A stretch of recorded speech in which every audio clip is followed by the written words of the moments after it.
All right. Hey, the NFC North finally has a group of coaches that is all set for at least the foreseeable future. Kevin O'Connell getting extended today, multi-year extension there. Dan Campbell, of course, is already locked up. You got Matt LaFleur firmly entrenched in Green Bay. And now your Chicago Bears have Mr. Ben Johnson as their head coach. I got to give you a big congratulations, my friend. Huge hire. Awesome stuff. I'm really excited to see what the Bears are going to do with Ben Johnson moving I forward. feel like George W. Bush on the aircraft carrier, mission accomplished behind me, where it's like, no, there's still a lot of work probably to do. Right, yeah. It's like, no, we've done it all. The war's going to last for another 15 years, but it feels like it just feels so good. I called. Was it a relief? Brother. Well, to me, first off, I'll say I called my younger brother yesterday and I was just like, we were talking. I'm just like, this, like, it really, after how painful this season was, because remember, 9 months ago, this was a season that we were supposed to compete. It was a building season. And we talked so much about, well, then Eberflus, they'll make a decision on him at the end of the year, but he'll win 9 or 10 games. And then you can kind of fire him like you fired Lovey. Like, well, you weren't good enough and ha, ha, ha. But now we move on. And it just was such a disaster of a season that it truly made me feel like we're going to end up with a bottom of the barrel candidate and really be stuck in such a rut. And so what I love because so you can't much have nice things in Chicago. That's exactly essentially what it is. Yeah. What I love so much about this is, first off, I picked the Lions to win, and I wanted the Lions to win. I was rooting for the Lions. If I had known that by the Lions losing in 48 hours, I'd have Ben Johnson, I would have been like Washington's biggest fan. I would have been left hand up the whole way, like upset the Lions, get them out of there, get me Ben Johnson ASAP. I'm so surprised how quickly it happened. Ben Johnson did not, to my knowledge, do a formal in-person interview with anyone but the Chicago Bears. And to me, what's so exciting is if the Patriots job never came open, I do think the Bears would have still, like, Mike Vrabel would have had like that real strong attraction to the Bears. I really do think that.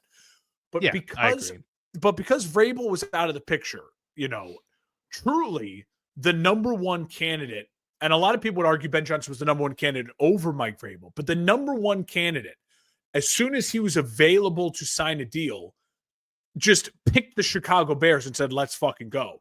To me, he didn't sit there and let people fight for him. That means he knew the whole time, this is the job I want. And credit to the Chicago Bears for having done the research. They kind of played around with everyone, interviewing a million different people. But in the end, knowing that what we're going to do is we are going to be ready to make the godlike offer to him. I've heard reports that it's no less than 5 years. And I've heard reports that the salary is at least $13 million, which makes Ben Johnson the seventh highest per coach. Year. Wow. Yeah. Seventh highest paid coach in the NFL. Now you may be seeing that's insane. To put it in a different perspective, McDonald, who got hired by the Seattle Seahawks last year as a defensive coordinator after 1 year as a defensive coordinator with the Ravens, young guy like Ben Johnson, he got 4 or 5 years at a reported 9 or 10 million. So you talk about a defensive coordinator to a head coach versus the wonderkin offensive guy. I don't think that's crazy. And I do think what's so exciting for me is that this is the opposite of what the Bears have done. Kevin Warren has gotten a lot of flack already in Chicago, but Kevin Warren's imprints and fingerprints are already implanted on this organization. The Chicago Bears had never fired a coach midseason. They did in the year and a half that Kevin Warren's been there. The Chicago Bears never overpaid and spent money for the big name coach. They did that. They were paying Eberflus, it was reported, about $5 million a year. And so you jump up to a guy like this.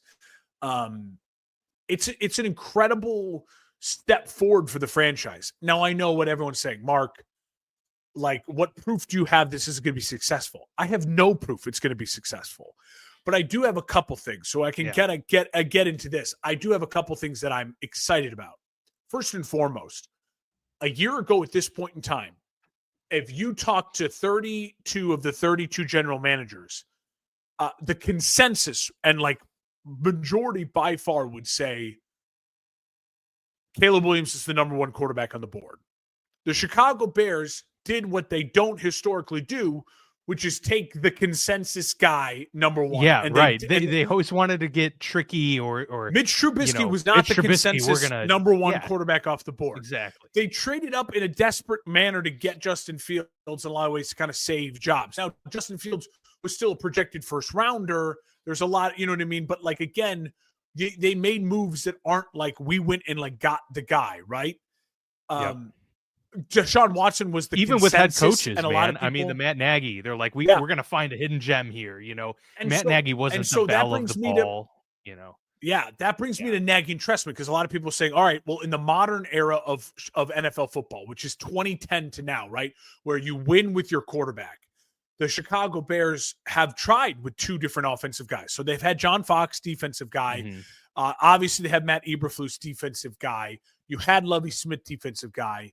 And in between that, you've had these two offensive guys in Mark Trestman and Matt Nagy, both of whom were considered kind of offensive geniuses, younger, like in their prime head coaches. The difference being Mark Trestman had never done it successfully at the NFL level. He had been a head coach in the Canadian Football League and an offensive assistant or analyst in the NFL. And a very weak, meek personality, truly a nerd of a nerd. Matt Nagy, I thought, had a great personality for a head coach. But Matt Nagy never developed and called his own offense. He was Andy Reid's, protege, pawn. yeah. Right, he did not develop the offense. It wasn't his playbook, and he certainly wasn't calling the playbook at a level of the rate that a regular play caller does.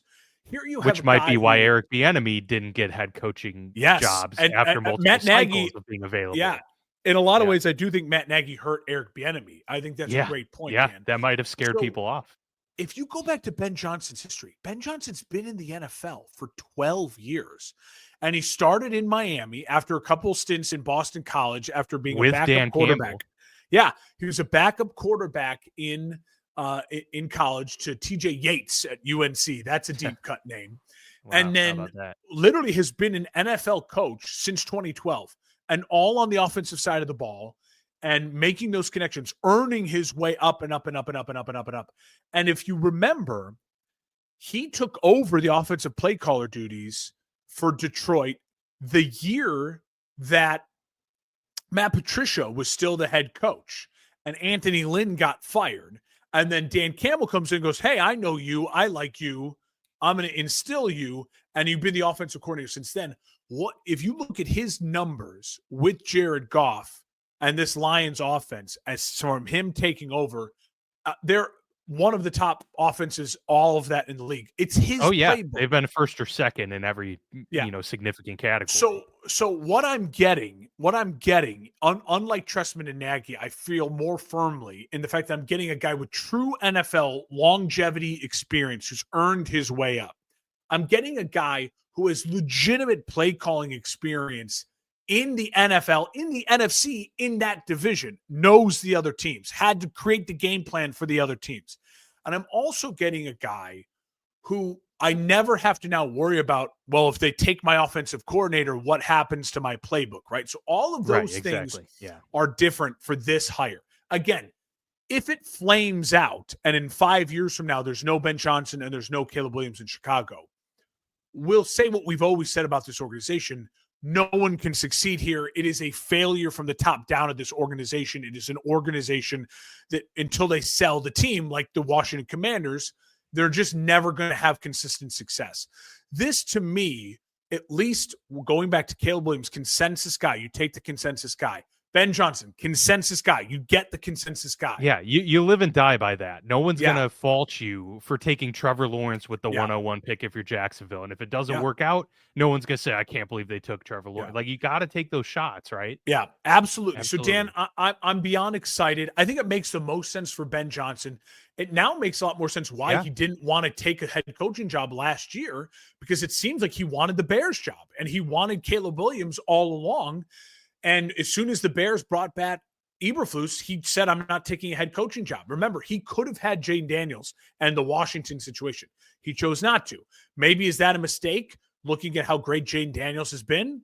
Yes, but maybe Ben Johnson looks at his offense and what he wants to do with the quarterback and says, well, it's great to have a guy who's like Lamar. I want a guy who can scramble, but is not a running quarterback. I don't want that's not my offense. My offense is under center, play action, get the tight ends involved. And all of that I've been saying as a fan since we've been doing this podcast in many, many years is why the hell don't we ever, whether it was Trubisky, whether it was Justin Fields, or now Caleb Williams, run an offense with motion under center, getting the tight ends involved. It just has never been a consistent thing. And I love that the Chicago Bears are getting that. I also love the reports that Dennis Allen might be his DC because he's a guy with head coaching experience, but is also young. Not a fan of Dennis Allen, the head coach, but a good defense. Yeah. As a good defense and a guy who also knows how to be a head coach, so can kind of advise, right? And also someone who Ben Johnson say, you're in charge of the defense, I'm in charge of the offense, but this is my fucking show. I love all and those he's reports. Already in a midseason form at head coach. I saw the video of him being greeted by the staff, and he already gave like a big rally speech, you know. But no, the point he drove home and that you're talking about here is he said, this is where we wanted to be. Like this was a spot. And you know, like that's not obviously, yeah, and obviously within like any head hours. coach is going to say that, but I truly believe him when he says it. Like I think this was, to your point, really the place that he wanted to be all along. And now he's in a division that he knows very well and understands. And for all this, I know we're going to get to these games, but I just want to highlight this for all these people who, and I get it, Jaden Daniels has been amazing. And Jaden Daniels right now is the better quarterback than any other rookie quarterback. He might be a top 5 quarterback in the league. Like, I mean, he's having an incredible season. But for everyone who's just shitting on Caleb Williams, Dan, Caleb Williams had 3,500 passing yards with 3 different offensive coordinators in his rookie year. And when they suffered a 10-game losing streak, that is the 5th best in team history. He had a 62.5 completion percentage, 20 touchdowns, only 6 interceptions, 87.8 passer rating, and 489 rushing yards. This is a kid who finished tied for the lowest interceptions in franchise history with Jim Harbaugh back in 1990. This is a kid who, inside the red zone, 13 touchdown passes, 0 interceptions. This is a kid who, of the rookie quarterbacks with the most passing yards in a game this season, Caleb Williams had the most, the second most, the third most, and the 6th most. 363, 340, 334. Jaden Daniels with his highest was 326. So this they relied on his arm a ton. This is a kid who's proven that he can be a special player in this league and had really pop moments. If you didn't watch the Bears week in, week out like I did, and you just check box scores and look at, they lost again, Caleb must have stunk, you didn't really follow the story of his rookie year. I'm not arguing that he's better than Jaden Daniels. It's just not true right now. Jaden Daniels, he's looking like Lamar Jackson 2.0. It seems now we have 2 Lamar Jacksons in the NFL, a guy who's an elite passer and a guy who is extraordinarily calm, cool, collected under pressure, and a guy who is insanely talented with their legs in a way that we've only ever seen with Lamar Jackson.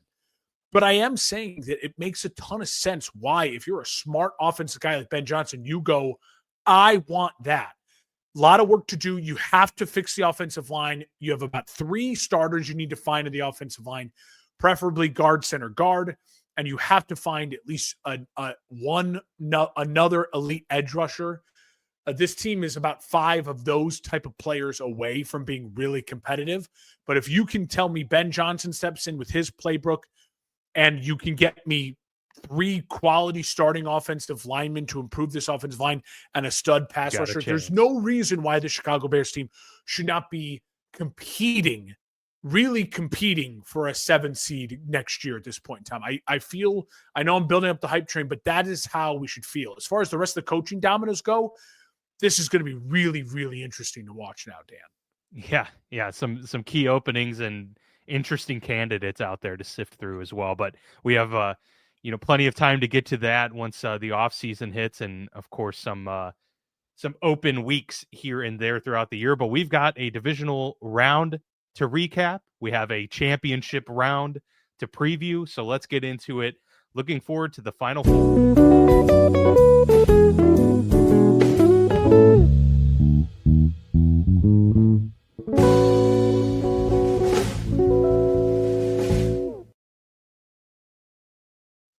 All right, let's get into our divisional round recap real quick as we have the Chiefs versus the Bills and the Philadelphia Eagles taking on the Washington Commanders in our respective championship games.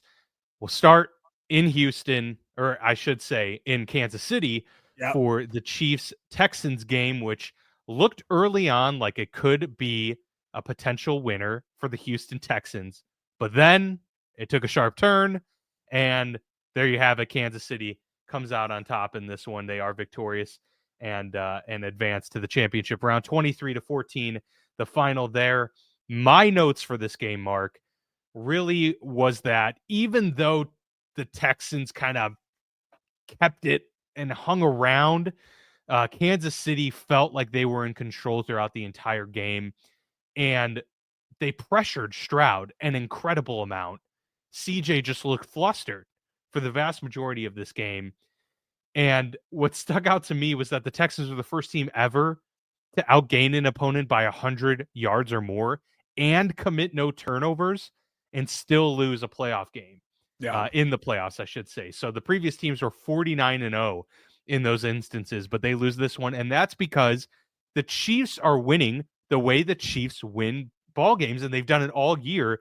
They're the one team where I'm like, you always like talk, like I feel like the Vikings of a couple years ago were like this. The Steelers of 2020, when they started 10-0 or 11-0, were like this, where you're like, yeah, they're winning the close games right now, but it's it one game here or there, and the dam is gonna break, and they're gonna fall apart. The Kansas City's the one team where I'm like, no, that's just who they are, and they're so damn good at it that it doesn't matter, if they're not scoring more than 17 or 20 points, because you just trust that this team is going to be able to win it the way that they've deemed is how they win football games this year.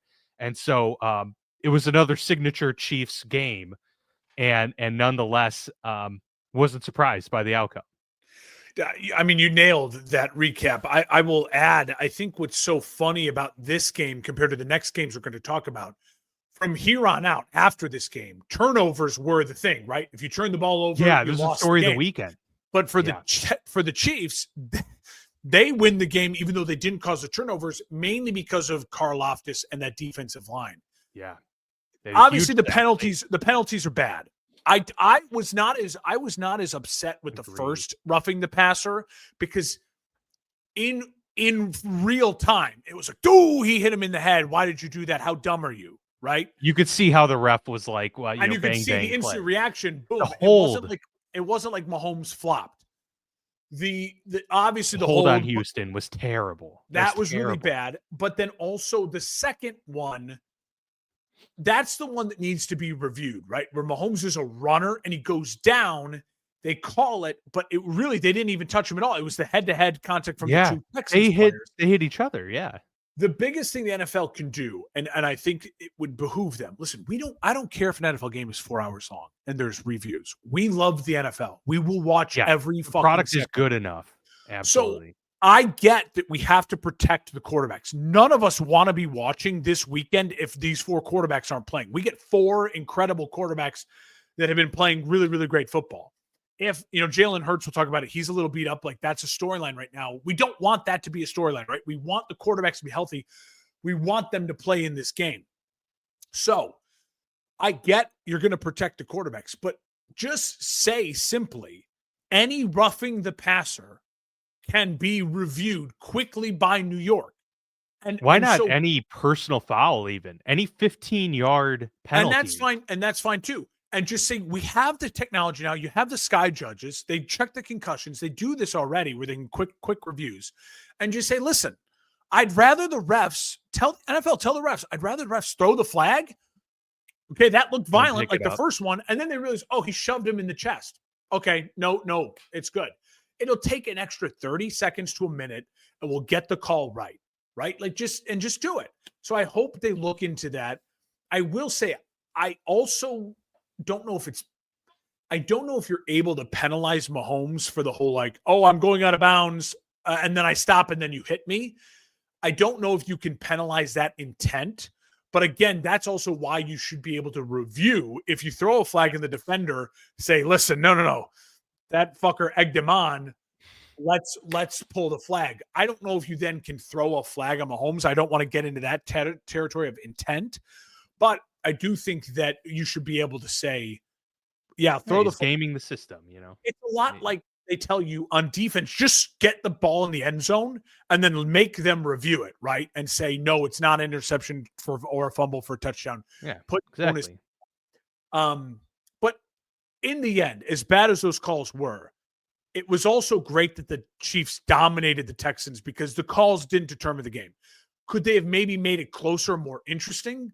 Fine. But the Chiefs were the better team as far as just they're beating teams now, and they have for 2 straight seasons with brain power. It is just we have a better defensive line. We have a better defensive line scheme to get pressure. We have the best quarterback and the smartest head coach in the NFL.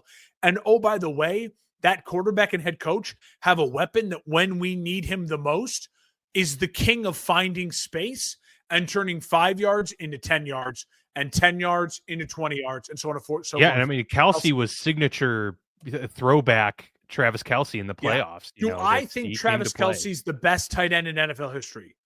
No. If I was building my all-time team, I probably would lean Gronk. And maybe even Tony Gonzalez, just by pure, like, that dude's more of a freak than Travis Kelce. But Travis Kelce has the best football brain of any tight end in NFL history. I think you can truly argue that.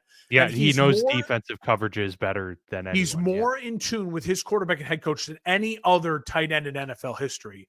And there's something to be said for that. Chiefs win in an unsurprising fashion. I thought the Texans would cover, like truly cover and make it a closer game because the Chiefs have just played in closer games all year. But the Kansas City Chiefs, now as Patrick Mahomes has been a starter, their ceiling is AFC Championship game loss. And they're once again hitting their ceiling of at least going to be in the AFC Championship game. Yeah. Patrick Mahomes' career is the greatest start to an NFL career ever. Maybe the greatest start to a sports career ever with what he's done. I don't think he gets enough praise. And oddly enough, the Chiefs have a chip on their shoulder because everyone's saying refs and Patrick Mahomes didn't make the Pro Bowl. So he's going to use that as motivation. So it's, we'll talk about the preview coming on up, but the Chiefs they're special. They're just special. They're just really, really, really, really good. Well, I mean, speaking of kind of the dam breaking, it appeared that the Lions having 12 players on IR, defensive players on IR, finally kind of came back to bite them in the game against Washington, the nightcap on Saturday. Wild stuff, and I don't want to take anything away from Washington too, but the first time in 33 years, Washington's in the NFC Championship game. That's awesome. It's great. But really, I mean, this game started the run of what the narrative was going to be the entire weekend. The turnovers, 5 turnovers for the Lions, 0 for the Commanders. Goff was really bad. They needed to rely on Goff, and he didn't have a lot of help. There were some key drops, but he wasn't good enough in this game. That's for sure. And of course, the defense let them down big time, but that was, you were going to need the offense to kind of carry this one into the playoffs, and they just didn't. I did think, I wrote down at a couple points, like they were getting too cute, that Jameson Williams, that was tough. And I get it. I'm not going to say, oh, Ben Johnson's all of a sudden terrible because he called that play, but it was like, what are you guys doing? Like, I know you're trying to find a spark and trying to get some life. But when things aren't working, to kind of pull that play at that particular time turns into an interception. Poor judgment. It was a 10-point game. It was a 10-point game. And if you'd scored a field goal or a touchdown there, the pressure's back on Washington. And, because what were they? They were on they were just across the 50 of the field, right? Or right around the 50. Yeah. So that was a very questionable. I mean, I thought that was kind of the dagger, the nail in the coffin. Yeah, for sure. But hey, maybe Washington, Mark, was the team of destiny all along this year. Listen, Goff didn't play great, and a lot like Sam Darnold in that sense. It's why Jared Goff is above those guys in the ultimate power ranking, because he's got more special in him. But the problem is when you go up against a Jane Daniels and you're looking at Jane Daniels' game versus Jared Goff's game, in that game especially, it's glaring how different and how much easier the game of football can be for a guy like Jane Daniels than it can be for Jared Goff. And, Yeah. What was so special about the Lions team this year, they won games where Jared Goff threw 9 passes and they ran the ball 45 times. And then they won games where Jared Goff threw the ball 50 times and was great. They could beat you in many different ways. And you score that many points at home in a playoff game, 99 times out of 100, you should win that game. I 100% think that the Detroit Lions season,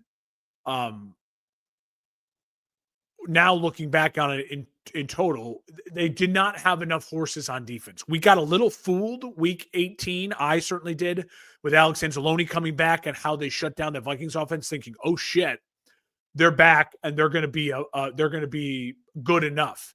They just weren't. They weren't. And injuries are part of the game. The part of the thing that makes football special is that you not only have to be the best team, you have to be the best team that's playing the best football, who's the healthiest team at the right time of the year. And the Lions, over the course of the season, you could argue we're the best team. But the problem is they were not the healthiest team playing the best football at the best time. It also felt like the bye hurt them. It felt like they lost momentum.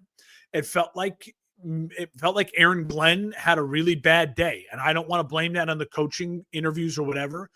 But let's be honest, Aaron Glenn did not have a good enough game plan for Jane Daniels. And let's also be honest, if you're a Bears fan, I've seen it firsthand.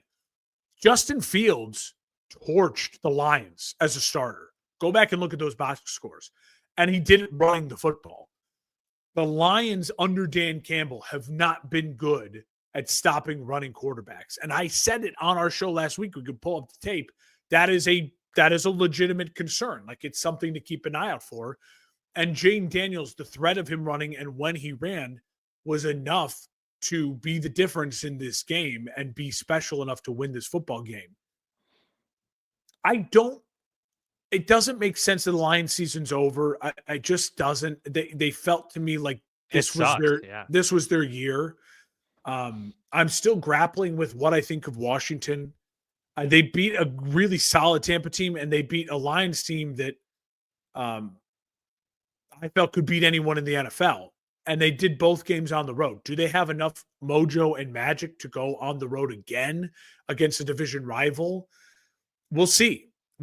But I'm shocked they're here. I'm truly shocked the Washington Commanders are in the NFC title game.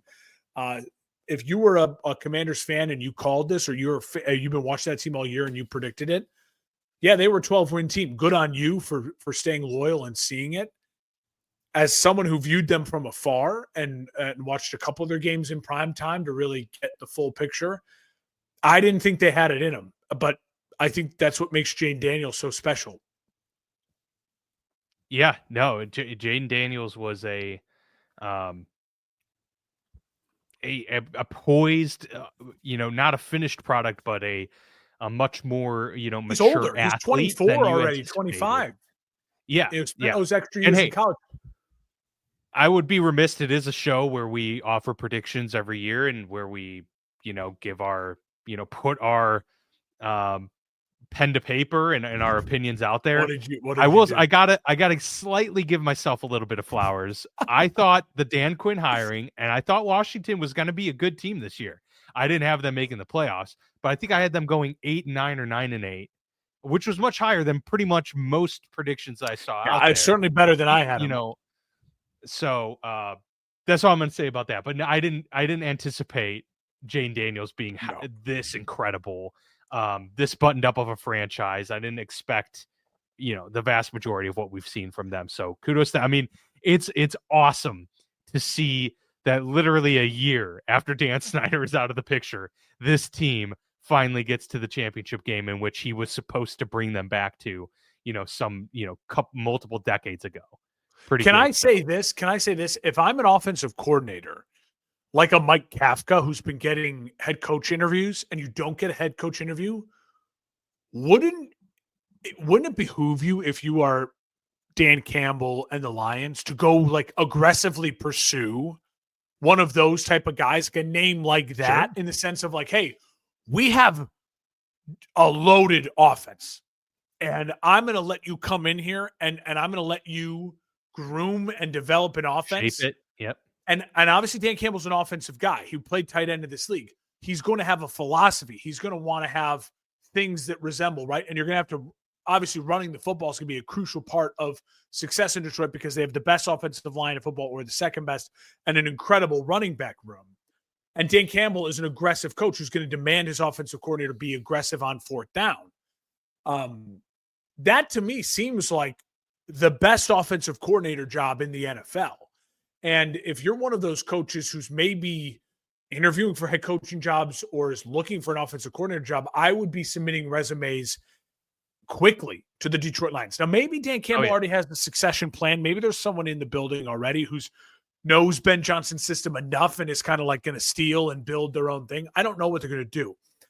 As far as defense goes, though, again, if I'm Detroit, I would say to myself, go be aggressive in maybe trying to hire a Matt Eberflus or someone who is a premier defensive coordinator in this league to say, come in here and fix this defense. And the great thing, if you're a Detroit fan, I don't know what their free agency situation is like, but I know that St. Brown, Laporta, Gibbs, Montgomery, most of that offensive line, Goff, they're all locked up.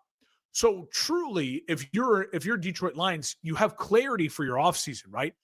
Go get healthier and deeper on defense. That's all you have to do, and find a defensive coordinator. People who are writing off the Lions, I get it. The brain drain's a real thing, but Dan Campbell is a culture setter. Dan Campbell is a guy who holds people accountable. I don't see the Detroit Lions falling to a 9 or 8 win team next year. I think this Detroit Lions team will take a step back, but I could also see them being a better team with a better chance to succeed in the playoffs as a 12-win, 11-win Detroit Lions team that's maybe a little bit more defensive reliant and a little bit grittier than they were this year as putting up 40 points every game. Yeah, no, that is a good point. I think they'll come back strong, but yeah, what does the 2025 Detroit Lions look like? I mean, there are going to be a lot of questions. Those are great openings. But yeah, phenomenal openings and great for young up-and-coming coaches to build a reputation there, right? So, no, that is enticing.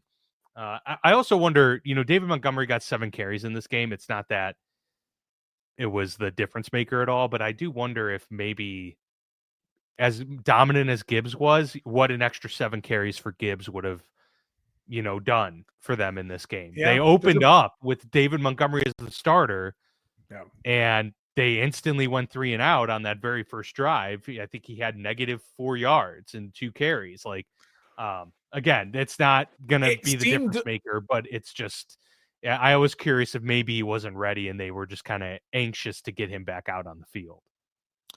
Yeah, it seemed as though it felt a little like we're going to see if this works and we're going to force it. And I give the Lions credit. They still scored 30+ points. Like that didn't undo them, but it certainly felt like maybe hindsight's 2020. They would just start with the hot hand and ride everything. And if there was a moment to sub him in and get him some touches to get him into the flow of the game, then that would have been the point to do it. Another point I just really quickly mentioned, when DeAndre Swift had his best season as a running back with Detroit, Ben Johnson was offensive coordinator, so I'm just going to say that. There you go. Hell yeah. Let's go. All right, let's go to the Philly Rams game. I'll let you kick off the commentary for this game for you. But, of course, the Philadelphia Eagles come out victorious 28-22. I picked the Rams. I thought they were going to do it, man.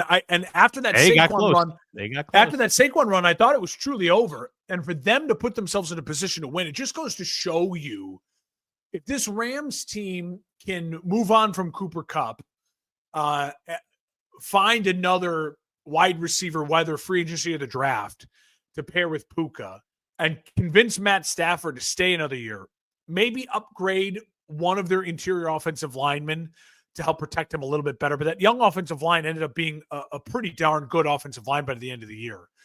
And again, let that defense just age and mature. They don't really need to add much to that defense, maybe a corner, but like just let that young defense mature. This is a Rams team, also one of the first years that you're not seeing McVay's coaches get poached because these guys are all young and growing with him as well.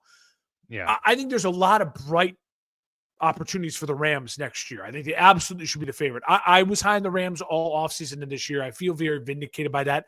I just knew that young defense would round into form. Kyron Williams is a really, really quality NFL running back. And as far as Southern or Dome teams, and they are a Southern Dome team dealing with those conditions, yeah, the Kyron Williams fumble was a killer, but overall, Dan, they handled it. Like they didn't seem as phased as like a Miami dealing with the cold weather. I truly think this is a Rams team. I truly think it's a Rams team with a couple tweaks could host those type of games next year in the NFC and be a 2 seed or a 1 seed that hosts games. In this game, I think it was just too much talent and too much veteran talent for the Philadelphia Eagles and too much Saquon Barkley. I'm concerned about Jalen Hurts, that knee injury. I'm concerned a little bit about the play calling. Kellen Moore. Yes, me too. Why you run, you have an injured quarterback and you're running an outside run on a crucial down late in the game versus Saquon, who's just been on fire. There are some questionable things, right? And then it goes to Nick Sirianni too. Like, what's your philosophy? You hear the play call. How do you not maybe veto some of that stuff, right? I could argue the same thing with Dan Campbell. You should have maybe vetoed the Jameson Williams pass, like, right? Like, there's some of that to them. Sirianni and Dan Campbell are both CEO head coaches. Offensive leaning CEO head coach types. Yeah. What I'll just say when in watching this game, the difference is for Philadelphia. Their offensive line right now is just that good, and they've been given the most explosive, pure talented running back in the NFL to create space for. And it's been a match made in heaven. And it's true that Saquon Barkley is like David Montgomery and Jahmyr Gibbs mixed into one. He really is that guy. Derrick Henry is his own level of special. We'll talk about him in a second. But a lot of people being critical of Jalen Hurts. Jalen Hurts is doing what he needs to do to help them just win football games. Yeah, the problem is it's going to be now, it seems to me as though when we're previewing, we will hear in a little bit, injured Jalen Hurts in a game where I feel like he's going to need to make a big play. That's going to be a real question going into this NFC title game. In this game, he did enough to win the game. The game plan was good enough to win that game. I could be critical or nitpicky. I'll pass on that, and I'll just say this for the Rams. If they don't have that Kyron Williams fumble, I truly think we're talking about a Rams team that is hosting an NFC title game. And that's when you talk about the turnovers, the turnovers being absolutely crucial to the game. The Rams are much closer to a top 5 team in the NFL right now than anywhere else in the power rankings. I firmly believe that, especially where their arrow is headed. I mean, you mentioned the Kyron fumble. I also think the Stafford fumble was, atrocious. Yeah, not good. Not good. And I know they felt that, that it was already out of, when now we know there was plenty of time and availability to get back in this one. That was a terrible one. The Rams hurt themselves a lot this game. I agree with you too. Some really bad play calling from both sides late. I think that boot on second down when the Eagles had the lead and had the ball and can just, get a first down and you basically ice this game. They call a boot instead of just handing it off to Saquon. I thought that was really silly. And of course the Rams then go on to get the ball back with over 2 minutes to go. And then the ball's in their court and you give Sean McVay all the time in the world. That final drive was great. Stafford, in his element, it was awesome. And then they get all the way down and 3rd and short. You're at the 15-yard line, 3rd and short. To me, there was 1:20 on the clock at this point. And I was the second they the pass was complete and it was down short, I was like, gotta run the ball. Like they're not going to expect it. Two, you have plenty of time. I know you have no timeouts, but you have plenty of time here. And if you don't get it, then you regroup for 25 seconds and you have this must-have it 4th down play. But they tried to throw it and catch Philly. You know, like I don't know. It was just bad, and it didn't. They didn't complete it. It didn't feel like Sean it was the sack. That was the sack, Yeah. right? And then it becomes 4th and. It didn't feel like Sean McVay. It felt like I'm with you, Dan. He's so mind-boggling to me. And it seems like he sees like chess moves, like 5 moves ahead. Yeah. That felt a little bit like he didn't have. That felt like that is what he wants to do because they practice it all season long, but they practice it all season long in 70-degree weather in a dome, as opposed to him needing to make the mental note. What is our call in this moment in these conditions? And or you're just like, hey, you know, Matt's been on fire. Let's, you know, like, oh, maybe you're not even thinking like, oh, it's 3rd and inches. Maybe you're thinking, oh, it's 3rd and 3. Okay, like missed an assignment bad, and it killed it. Killed it. Yeah. No, that was really bad. Really bad. They were so close. They were right there. I was 0 for 6 if you include the national championship game on bets this weekend. It was a brutal weekend, and all of them. A couple of them were parlays, a couple of them were straight up, but like all of them, I was like, wow, so close, so close. And that Rams money line one, I wanted it so bad. That was the one that killed me the most this weekend. That would have been fun, but nonetheless, we have the Eagles advancing and a shot to maybe make this a repeat from Super Bowl a couple years back. But the Bills take care of business at home against the Ravens. Turnovers. That's the story. Oh, I got a stat. I don't know if you saw this one. It. I don't know if you saw this one. No, I didn't. Yeah, go ahead. Lamar Jackson is now in the playoffs 0-5 when his opponent scores more than 14 points. Yikes. So he's won 2 playoff games or 3. Well, I guess 3. He's won 3 playoff games, all with fewer than 14 points. 14 or fewer. 14 or few. That is pretty damning. Listen, it's because of the turnovers. Every time it's the turnovers. He has made a crucial mistake, and that's what we talked about last week. We said, okay, this game's going to come down to like who makes the bad mistakes, and then we said, okay, now who's more likely to make said bad mistakes? It's Lamar. And unfortunately, it's Lamar. And Dan, I don't want to. If you want a Lamar rant of like putting Lamar's career and his expectations in perspective, go to Nick Wright. Nick Wright is crushing it with the Lamar Jackson rants, and he lays it out really, really well. And I don't want to steal his stuff and say it's my own, so I'm going to give him credit. But in a nutshell, he points out really brilliantly, Lamar Jackson, this should be expected. So many people are like, oh my God, I just didn't expect this from Lamar. Like, you should expect this. We now have enough data from Lamar in the playoffs. Size. His career is mirroring Peyton Manning's, where it's like unreal regular seasons, incredible talent that is virtually unstoppable in good weather in the regular season. But when the pressure is on and you're put in these tight situations, he's going to make crucial mistakes. Now, I get it. You can blame Mark Andrews all you want. And Mark Andrews did not have a good football game. And Mark Andrews is a really talented football player. But Lamar Jackson's fumble when he's trying to extend plays in that weather on that field, you got to be smarter than that. There were times, Dan, during the game, I literally in my head, I was like, I'm watching a guy with a Lamborghini who takes it out in the snow and is like, shit, well, this is the only car I have. And why did I didn't. Yeah, I should have also bought an SUV for these days, but it'll be fine. It's fucking a Lamborghini. It's a $200,000 car. I'll be fine. And then you're like spinning the tires and you're just not as effective as you need to be. Now, that being said, he just hates taking sacks because he's so used to be able to wiggling out of them. But that's the problem. It comes back to bite you. Really good in this game.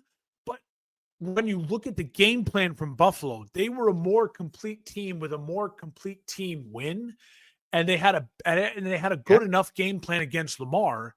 And I get it. It comes down to a lot of people were saying like Sean McDermott should have gone for it as opposed to kick the field goal to go up 8. I disagree, and I think the game played out the way exactly as McDermott said. I was 50-50 on that. I could see the argument for both equally. By kicking the field goal, you force the Ravens to not only need the touchdown, but need the 2-point. And then if you play your cards right, and the Bills did, they would have had like a minute remaining. And Josh Allen at home with a minute remaining with, I think, at least a timeout is how you want that to shake out. So I think McDermott, it was his best coach playoff big game. I think Josh Allen played into the game plan really well. He wasn't perfect. It wasn't great. If you look at the box score, but when you watch the actual game, you're like, the dude controlled the football and controlled. Yeah, it was a steady pace, and Cook is a real didn't special. Make any critical errors. When you look at Buffalo's weapons versus Baltimore's or versus Kansas City's, Kansas City has names like a Hopkins that you think of, right? Baltimore has Derrick Henry, and then, obviously Zay Flowers injured. Well, Mari Cooper, is a name. Yeah, well, but I will say this, but when you look at Buffalo, it feels more like every single guy is a B+, right? Yeah. And it's like a bunch of dudes that are like, any single one of them is going to pop off. And more than likely, it's like the Packers receiving core. Yes, of the 5 guys, when you include Kincaid, the running back, and then the 3 wide receivers, of the 5 guys, 3 of the 5 are going to have a game. Like, they're just going to ball out. It's like they have numbers on their side. And Josh Allen is at the point of his career where it doesn't fucking matter. I'm going to find the hot hand. I'm going to get the ball into the right guy's hand. And credit again to Joe Brady for, again, calling a game plan of an unselfish game plan. It's like, this is what this game requires to win. I don't know where Baltimore goes from here. If we want to talk a little bit about Baltimore and their future, I don't think they need to change much. I think they just need to have had Zay Flowers. I think their receiving core, like they need a big receiver too. Like all of their receivers are smaller dudes. Yeah, like a Keenan Allen. Like they need a guy like the Bears. The Bears. I've already read some rumors that Ben Johnson, he's not like a Keenan Allen guy, and it makes sense, right? You have a Rome Odunze who's like a big possession receiver. You have DJ Moore, who is Amon-Ra St. Brown. They're like the same guy, undersized, tough as nails. They'll catch balls in the middle of the field and get extra yardage. And then, like, what from the reports are, the Bears, like, Ben Johnson wants to find his Jamison Williams, right? Like the big play, stretch the field over the top guy. And then you have your 3, like, possession, slot, take the top off guy. Keenan Allen is too much like Rome Odunze. He's like a third down possession guy, but he's towards the end of his career. Like, it does feel like you're right. Baltimore needs that guy. On a 3rd and 5, I'm going to run a slant and just get you it with my big body and my positioning and my route running. I agree with you. It definitely feels like they could use someone like that. Also, only 16 carries for Derrick Henry in this game. Yeah. And, he was largely held in check, to be fair, for a good portion of this game. It was, again, I feel like by Buffalo. In watching the game plan, I didn't feel like they were underutilizing. It wasn't glaring. Yeah. That's true. Like every drive, he got his opportunities. It just felt like Buffalo's defense had a better game plan to stop Lamar. And it felt like the Ravens offense didn't have that second, like that right hook, right? Like they had their straight left or whatever, but they didn't have that, like, body shot to like really key in to what they could take advantage of in the Buffalo defense. If I'm a Baltimore fan, I'm kind of looking in the mirror and I'm just going like, what do we need to do? Like, what do we need to do? It feels a lot like the Colts of the early Peyton Manning days. It's like, what do we need to do? Like, we have the MVP, we have talent, we have Reggie Wayne, we have Marvin Harrison, Phillip Rivers. It's like, what do we need to do? And I don't know. I don't know what the answer is. I don't think it's a Harbaugh thing. Like, I don't. Because for the Steelers fans, you could argue, like, is it a Tomlin thing? I don't think it's a Harbaugh thing, but I just feel like Lamar in the biggest moments has not played good enough, and they need him to do what Jane Daniels did. And we haven't seen that. And I think eventually we will. I at this point, I'd be shocked if Lamar Jackson doesn't play in the Super Bowl. I truly would, because he's just so good. And he's going to be in this position so many times because he's going to dominate the regular season if he's healthy. It's just a fact. It's like Peyton Manning. We have someone in their prime. It's like just schedule it in. He's going to win the division or be in the wild card. So it's a head scratcher for Baltimore. And I mean, I the don't know problem too, what to Mark, do. is that as we get more and more great quarterback play coming into the league, the AFC isn't, full of it. It's crazy. There's like, if you just said everybody like one year they're going to get their shot, like you run out of guys at a certain point because And their run out of career. time. If you want to say they've only got, like, let's say the window is 8 years, well, there's probably 8 quarterbacks that you could say like, oh, they just got to get it that one time. I mean, like, that's going to be hard. It's And really hard to win this league, and not to mention you're competing with a Mahomes who's probably going to get there multiple times. So and you're then really that's only working with like 5 great years point. It's a great of point. an opportunity, right? And So Mahomes, Josh Allen, Joe Burrow, Lamar, Herbert, Mahomes is the like, roadblock. And yeah, Mahomes, he's now the veteran, but because he's a year older than Allen and Lamar, like he was drafted a year before them. But they're all the same age. Burrow, he's only 3 years ahead of Burrow, draft class wise. Like they're all the same age. You can't sit there and say, "Oh, he's the old guy now." They're of the same generation. right. But the problem is he's not the problem. The difference is Kansas City has hit an organizational home run with Andy Reid, with Steve Spagnuolo, with Brett Veach. They have hit an organizational home run. Now, the Chiefs are going to have work to do in about 2 years from now. Travis Kelce can only keep doing this for so long. Chris Jones, and the way he plays, absolutely. he's not going to be Chris Jones in the calendar year of 2027, January 2027. If the Chiefs are in the playoffs, it's going to be Karl Loftus. He'll be in his prime, but the other person's not going to be named Chris Jones, who's like a difference maker. Chris Jones may still be on the team and be like a solid player, right? Like a veteran who makes a play a game. So they're going to have to keep making adjustments, right? And if I'm Kansas City, what's going to be really fun to watch is offensively, do they go back to the Tyreek Hill type of offense when they move on from Kelce? Or do they go out and get the next great Iowa tight end? You know what I mean? And do they just pair Mahomes up and they keep this thing rolling? We'll see. But yeah, it's the same thing with Baltimore. You're right. Like the windows are open now. The window is now. And the problem is there has to be urgency. You're losing to a guy in Josh Allen whose window is now. And Josh Allen might lose to a guy with Mahomes whose window is now. And the AFC is, and that's again why if you're an NFC team and you're looking at and if you are an NFC East team, you're Dallas, and you're New York, Philly, you're looking at Jaden Daniels. And if now you're Chicago and Green Bay and Detroit, you're looking at Jaden Daniels and you're saying, wait a minute. This guy came out of nowhere in a year. If you're San Francisco and you're looking at Jaden Daniels, if you're the Rams, you look at Jaden Daniels, go, is this going to be his conference for the next 5 to 10 years? Yeah. Well, it's a weird conversation to have because, gosh, I mean, if I think back to like our heyday era of watching, it was Ben, Peyton, and Brady in the AFC, right? It was 3 guys, and it feels like it's Lamar, Mahomes, and Allen. Like those are the 3 now. And then there are the guys, Philip Rivers, Justin Herbert.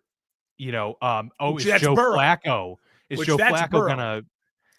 Yeah, because probably. Burrow's talented, but he's held back by his organization. Yeah, kind of like Phil. But then and then you had so many other like solid good players that you're like, well, where's the room for them?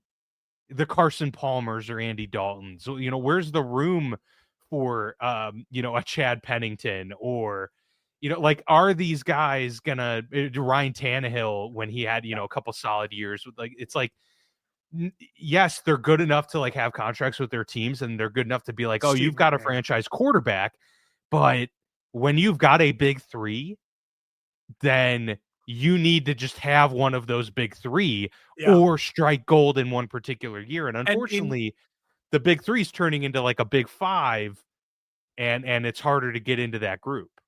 And in the NFC, on the flip side of that, there was Rodgers, and then there was a bunch of other guys, and it rotated. Exactly. And Breeze, so yeah, it was Rodgers and Breeze, and then a bunch of other guys. And so if you're in the NFC now, you're looking at it, you're going, it looks like Jane Daniels is claiming one of those spots, right? And it looks like Jane Daniels is asserting himself into that. Now, yeah. if And you're I mean, Chicago, Hurts, like, where does he belong? if you're Green Bay, if you're Philly, it feels like you better get one now, right? Like you better get another one now with Hurts, because you might quickly become the Steelers of your division, where it's like, well, shit, we're looking up at this guy, and we feel good about our team, but we don't have that special playmaker. And I'm sorry, but as important as it is to win in January and be great in January, the only way you're in a good position to win in January is if you're really good during the regular season. And what we've seen from Lamar Jackson, like a Peyton Manning, they screwed a lot of guys out of having home field advantage, and then they laid eggs, but it didn't really matter because by the damage was already done, because talented quarterbacks couldn't get home field advantage like a Joe Burrow, even get in the playoffs, because they couldn't win enough games to keep up with that guy in the regular season. I mean,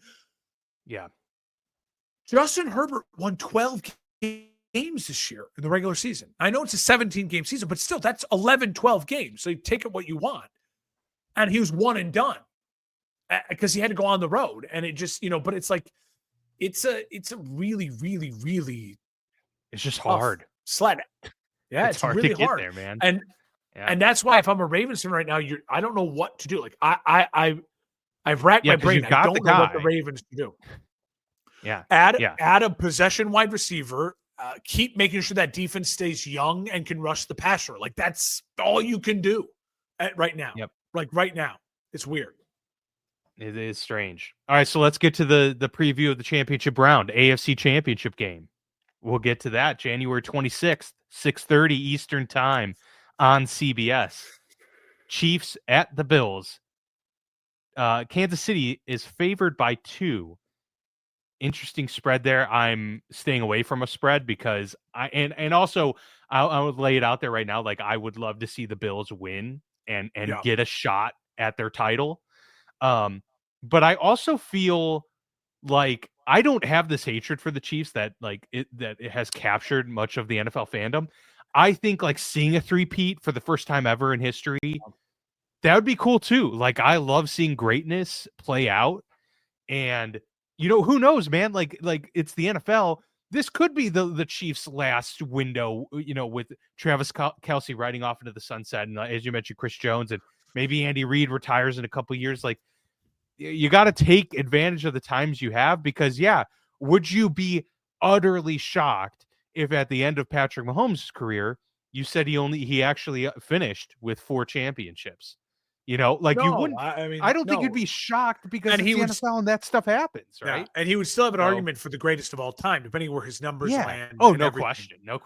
But no, this is a fascinating game. I'm really interested because it's the first the Bills game are going to have a different game right? plan.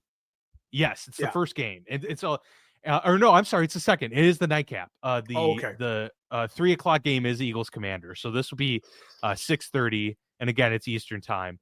So I'll say this at this point in this point in time, I am the winner of the AFC title game is who I'll be rooting for in the Super Bowl. Now you're going to say, Mark, you're a Bears fan. That's your bias showing. Absolutely. I don't want Jalen Hurts to get a title in the Eagles. I've never been an Eagles guy.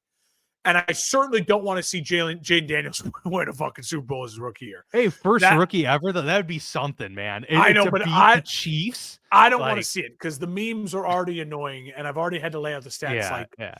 If Caleb Williams had Cliff Kingsbury and Terry McLaurin in that scheme and stability and a new owner, I think he'd be in a really good spot. He could even be in this spot right now. That's near here or there. For Buffalo and Kansas City, I'm picking the Chiefs to win this game because I refuse to sit there Sunday night and say to myself, "You fucking idiot!" Like you know what you're like.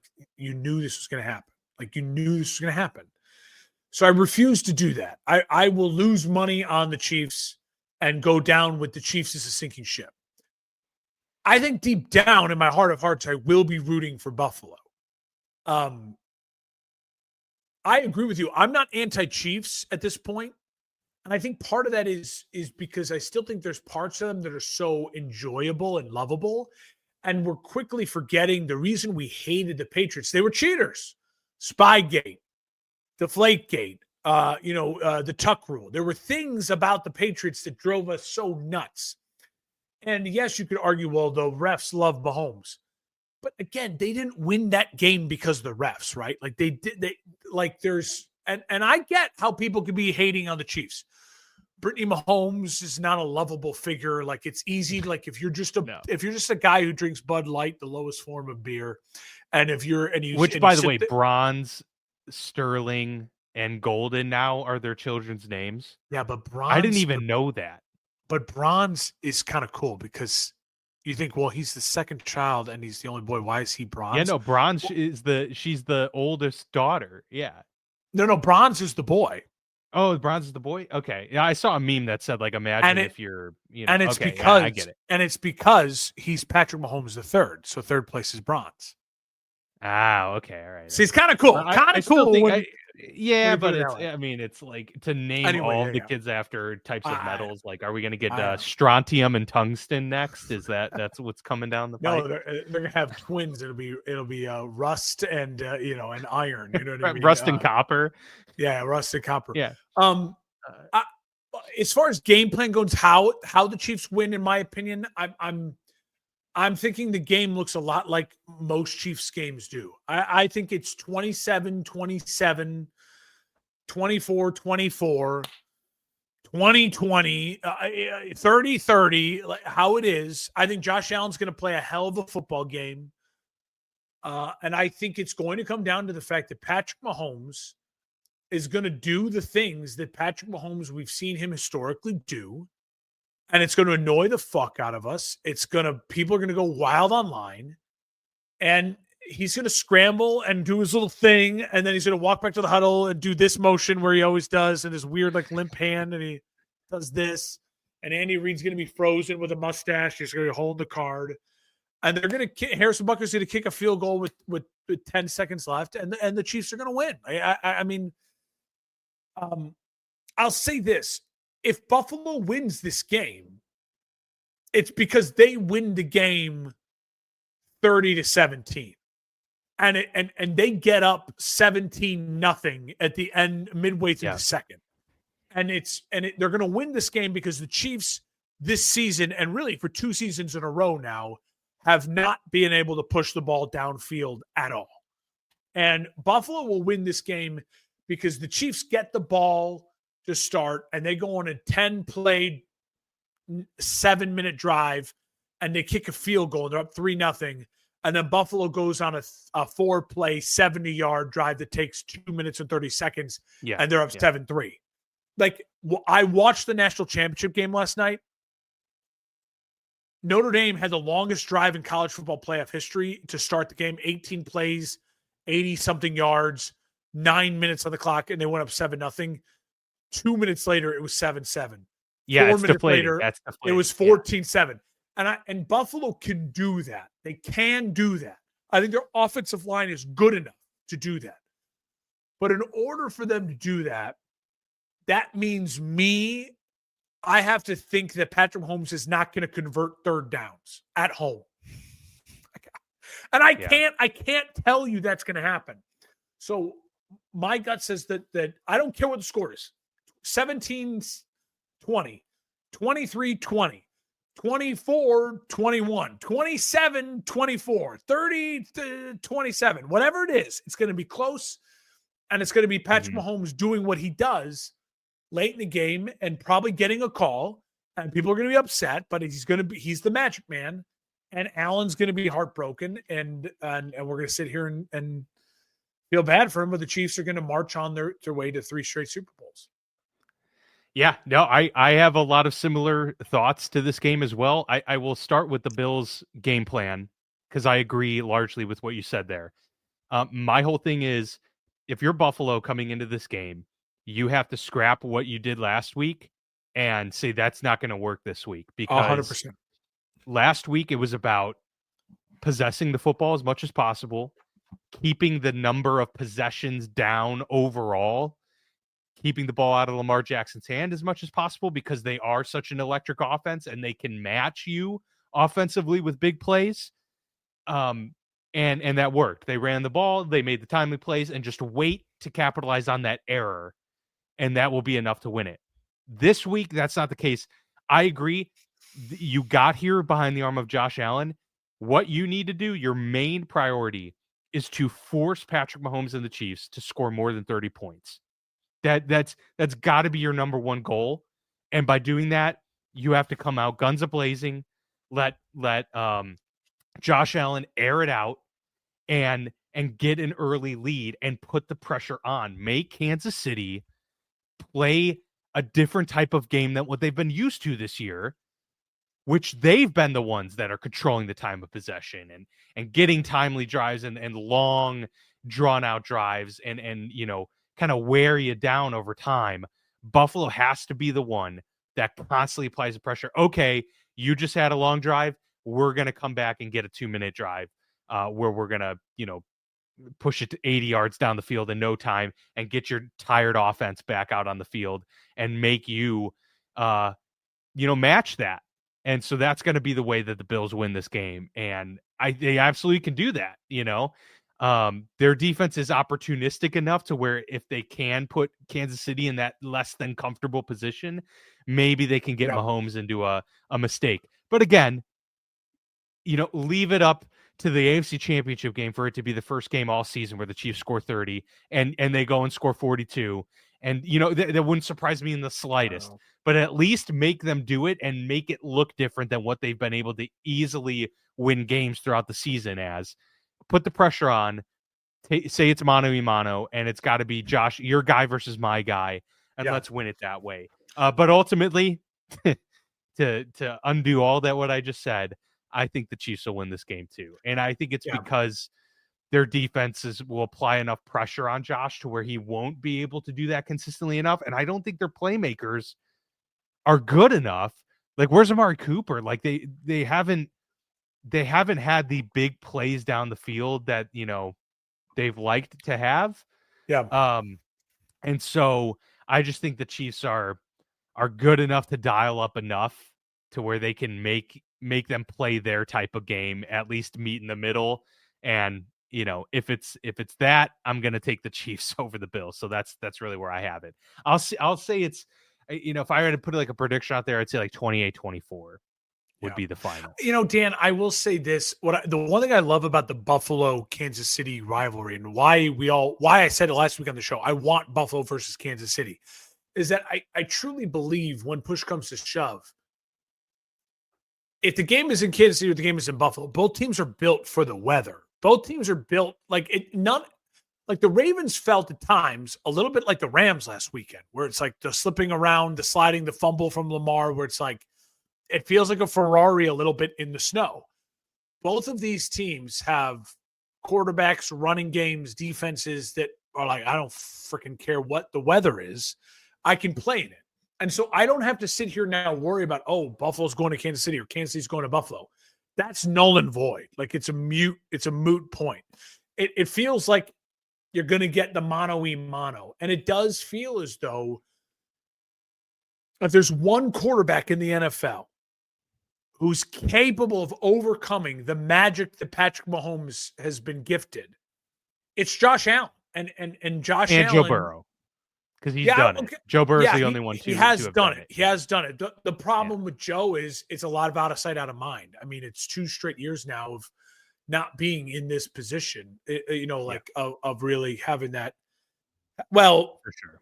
The Chiefs did, the Bills did, the Chiefs did beat the Bengals. But but I still think in the end, because the organization that Buffalo has built right now, I trust it more than Cincinnati, even though Cincinnati's been to a Super Bowl and all that. And their defense is way better. So yeah.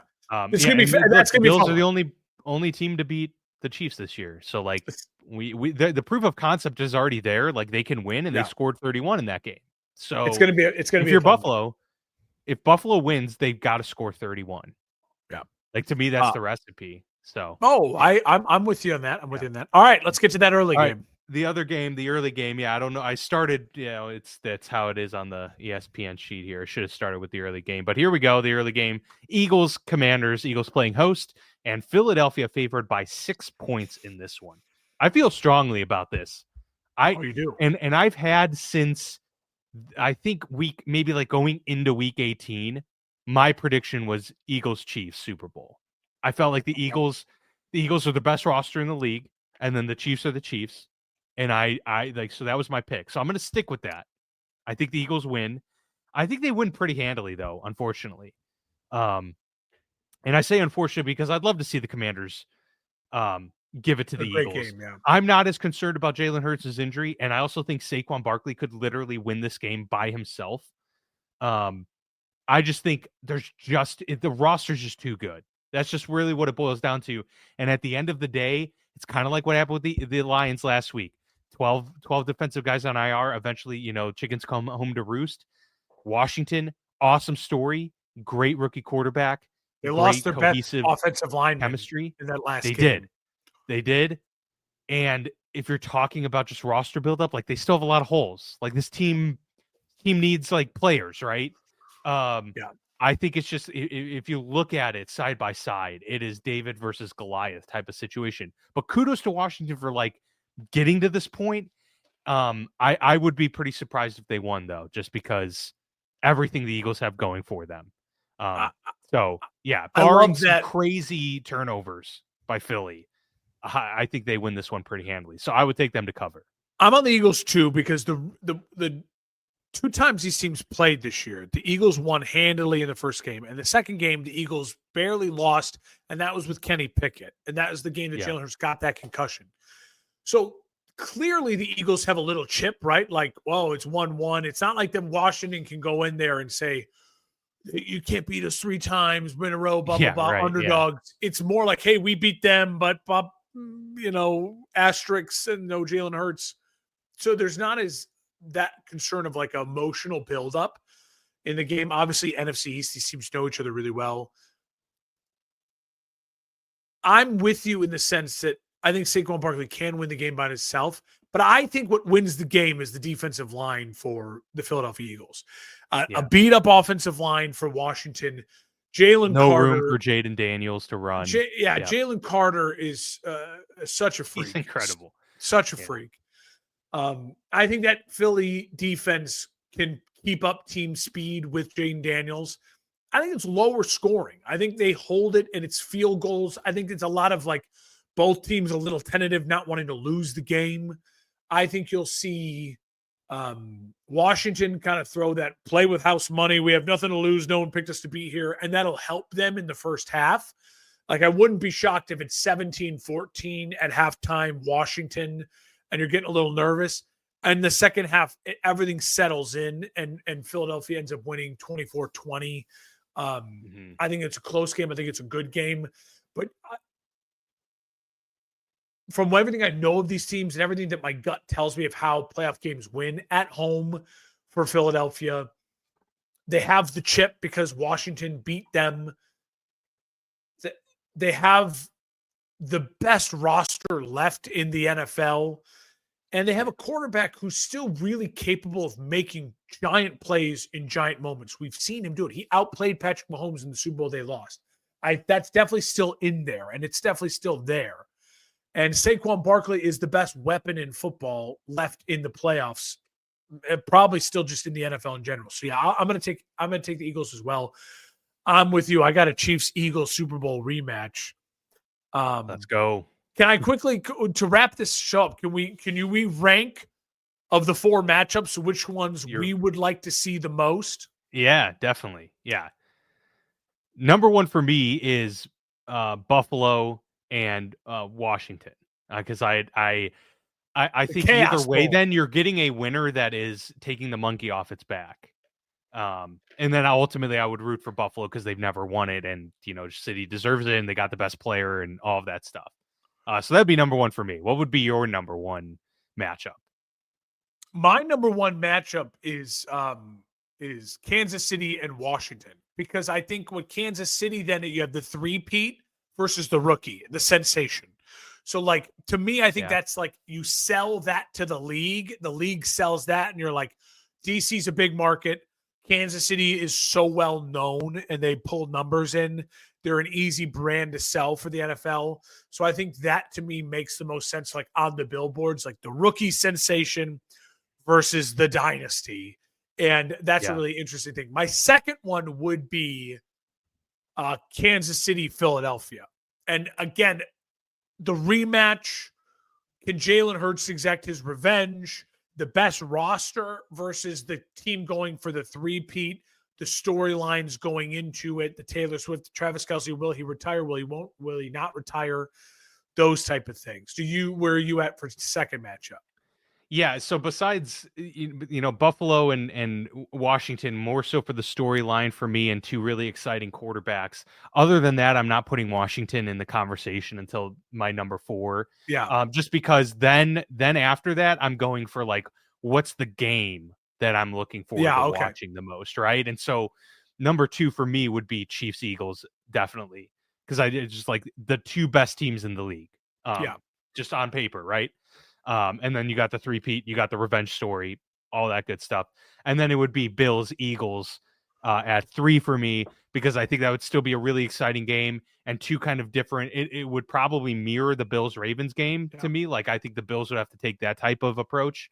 And it just could be really fun and like down to the wire and really exciting. And then it would end with Chiefs, Washington for me. I don't think there's a bad matchup, though, in this slate. I think all of these teams, like, got to this point were deserving. Like, as of last week, even I felt that any matchup of this divisional group, I was like, I'll take any of these teams in the Super Bowl. I think they're all deserving, So, yeah, I was funny. We're the exact opposite, because I would go Bills, Eagles 3, and then Washington and Bills 4. And again, we're just seeing it slightly different in the sense that for me, Washington Bills, the only exciting thing is someone gets the monkey, right? But if you're but it's probably a blowout. I think the Bills win that one pretty easily. The only thing I would say towards if Washington makes it, no matter who they play, they'll have earned the fuck out of that. Yeah, because what a run. I mean? Yeah, right? It's an incredible run. And Jaden Daniels has played magnificent in his 2 wins so far. He's got to play magnificent to beat the Eagles. So you would have this kid on the greatest run in NFL history, you could argue, for a young player, especially. Yeah. I mean, like the Flacco 2012 run was really, really good. Well, the contract year, But so the last thing I'd want to end with really quickly, we started with the coaching search and talk, and we end really quickly by saying, of the jobs left most desirable open now, what do you think if you were the top candidate, who would you be like, that's my choice? Rank the rest. So what do we have here? We have Jacksonville, we have Vegas, New Orleans, Dallas. Yep. Oh yeah, gosh, I forgot about and that. The Jets. Dallas, New Orleans, Jacksonville, Vegas, the Jets. I mean, that's tough. The only one of those that I think has a quarterback that you can go to a championship with is Jacksonville. I think I would probably, man, that's hard. I think I would go Jacksonville, because the tough thing is the Trent Baalke situation, right? Like he's not a winner. Supposedly not a good person to work with, not an easy person to work with, and like he clashes with all the head coaches, right? He's not a winner, and he's not a winner. The good news is like Shad Khan has proven like he's willing to spend. So you're going to a place that is willing to do what it takes to win. You've got a generational quarterback, and you've got a really good you have a good roster that you can work with, right? Defensively, there's questions, but you've got a lot of playmakers. Brian Thomas seemed like a great pick. I think that would be exciting and a division that's winnable. Like those are very enticing elements. So to me, I would still say like Jacksonville would be the spot. I'm with you. Jacksonville's my number 1. So what's your number 2? Number 2 would be Man, that's really tough. Can I If make I'm my thinking case for two? Can I make my case for yeah, two? please do. New Orleans, because your division is Okay. extremely winnable. And New Yeah. Orleans, while yes, they have some huge cap issues coming up, that also as the head coach would give me some reprieve. Like, listen, I came into this mess, right? Like I inherited this mess. You can't blame me for the fact that we're in cap hell. But if I'm New Orleans, I get one more year probably of Derek Carr, and then you can move on from him. But I'm also feel like if I wanted to, if I got that job, I could like stand on the hill for Sam Darnold. And then if you're telling me I get Sam Darnold with Chris Olave and you just re-signed Alvin Kamara, who's at the end of his prime, but still a really productive player, that's some pieces on offense, right? And a defense Yeah. that's got Yeah. some pieces in a winnable division. I think, like, to me, New Orleans would be the second most desirable opening. And I would argue that, Good hey, ownership. yes, and if you're complaining about the cap space, like, don't blame me, right? Like it's more open to start fresh, but also if you wanted to grab that veteran quarterback like a Sam Darnold, sign him to that 3-year, $100 million Baker deal, then you say to yourself, I got Sam Darnold and Chris Olave and Alvin Kamara. You got Baker Mayfield and old Mike Evans and Bucky Irvine. You have a defensive coach. I'm maybe an offensive coach if I'm Mike McCarthy or something. Like, let's go. Like, I can win this Yeah. division. Fuck it. You know what I Yeah. mean? I that's a very compelling case, and I think New Orleans would be really close to number 2 for me, but I think I'm still going to pivot. I think I'm going to go the Jets. And the reason I say that is because of the market that you're in. The the pressure really isn't there for you as the head coach. I mean, they've had, kind of a disaster of a situation over the last several years. I think you go there with a very good young roster with some really good pieces, like elite talent on both sides of the ball, and you have still a quarterback that's kind of in your hands to decide how you move forward with that position. Now, yes, you're in a tough division with Josh Allen, but again, like, you're in a storied franchise, you have the pieces there. So if you're just a quarterback away, if you really believe that, and I think the Jets are probably just a quarterback away from really competing in this league, then I think that's a super compelling place to go, because also then you have the opportunity to be that guy that brought the Jets back to life. And, that could be an enviable position for a lot Yeah. of people. Yeah. Um, I disagree. so I would listen. Can I make it very clear? The next three options: Dallas, the Jets, and Vegas. I think they have huge, way more negatives than positives. yeah, but Dallas is last for me because I just don't want to be a part of Jerry. I don't. So I want to be able to work with I think Vegas is compelling because Vegas is the true clean slate. Like, you can mold this yes, team however you want to yes, do it. I would It's go. them in New Orleans. I would go Dallas third though, and my argument for me would Oh, be all right. it's America's team. Jerry Yeah. does not It's a fire. brand. He does not fire coaches. Like, That's Mike true. McCarthy ran his whole contract out, and then they just mutually parted ways.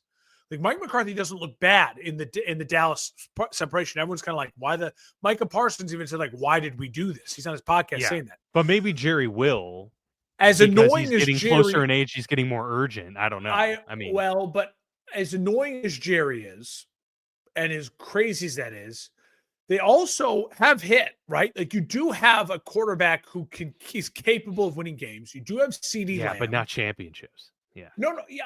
Well, listen, if you're taking the fucking Jets, the Jags, Right. No, I know. you're Yeah. not, You don't have you're that guy not either. winning Yeah. championships, right? No So doubt. No doubt. my thing would be like, Dallas, no state tax. I get the prominence of the Cowboys job. I at least have Dak and CeeDee Lamb.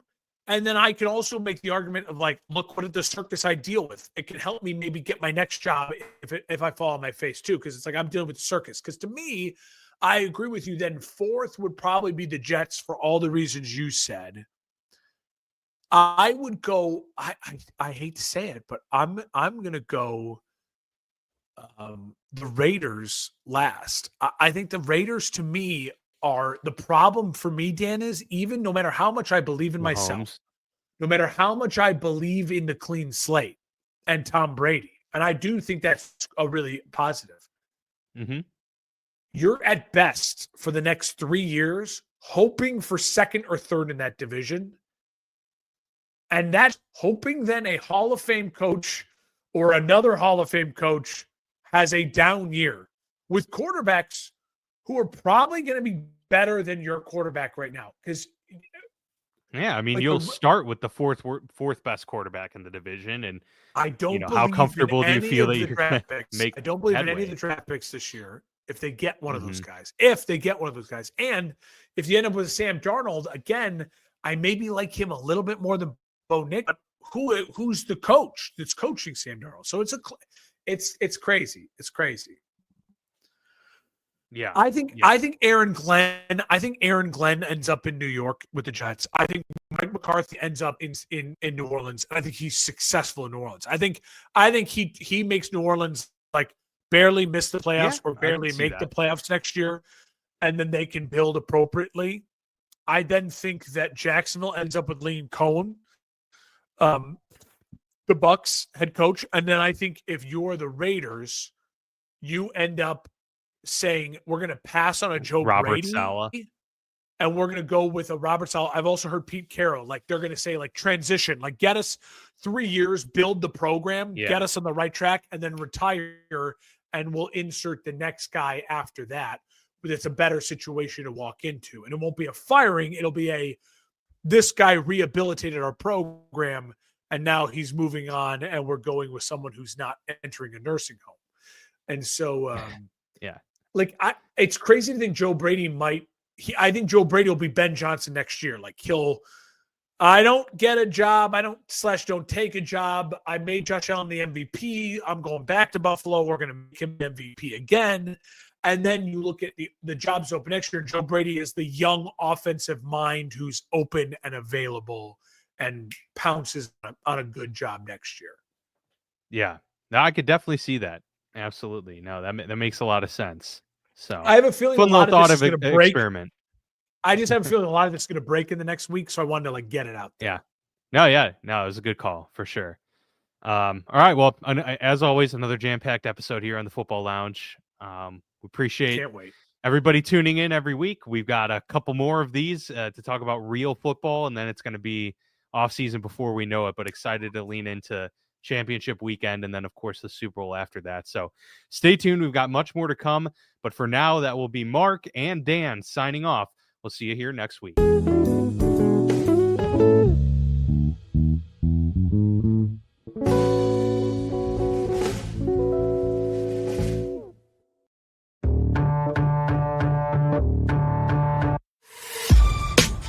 This has been a For Frequency's Sake Podcast Network production. For more great content, subscribe to For Frequency's Sake on YouTube, Facebook, and Twitter.